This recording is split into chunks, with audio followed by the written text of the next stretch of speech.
This is Cleveland Brody, and if this image and name sounds familiar, it's because recently, a couple of months ago, I brought to you a story of his wife, Denise, right here. May she rest in peace. Now, Denise passed away from AIDS because Brody never told her that he was HIV positive the whole time they were married. It has come to the police's attention that he has been HIV positive since 2006. Also, at the same time as the first story, another woman had came forward and he was charged as well. Well, now he's back in the news because a third woman had sex with him this year in 2023 and said he never disclosed his HIV status, so that's why he's being charged.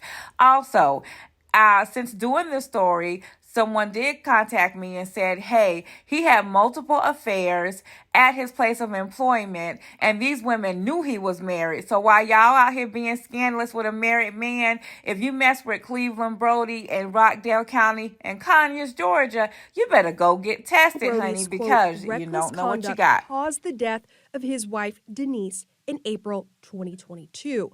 Medical records show, based on her blood work, Denise had undiagnosed and untreated HIV for at least 5 years. She's supposed to be here right now. As a result, in July, deputies arrested the 62-year-old suspect for felony reckless conduct, HIV-infected person. A judge denied Brody bond, finding you a risk of flight. Shortly after, police filed a second charge, saying a woman came forward claiming Brody also had unprotected sex with her multiple times this year without disclosing his positive status. Rockdale County detectives suggested at the time this could be a part of a pattern. Then Tuesday, September 5th, they issued a third charge. Warrants detail the suspect consciously disregarded unjustifiable risk by having sexual encounters with the woman as recently as March.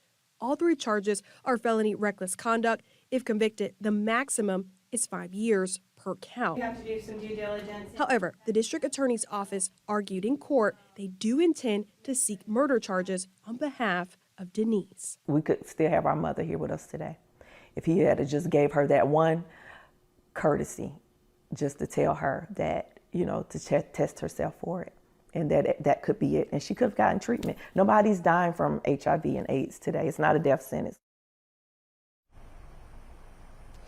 And we do want to point out, Denise died from untreated, undiagnosed HIV because she hadn't been tested. There was no reason to believe, as a married woman to her husband, that she had the virus. In fact, the mom had previously overcome a diagnosis of cancer, so the family assumed the cancer had come back. It wasn't until much later new doctors ran new tests and confirmed this was the thing that was killing her. You can watch our full investigations on WANF.com.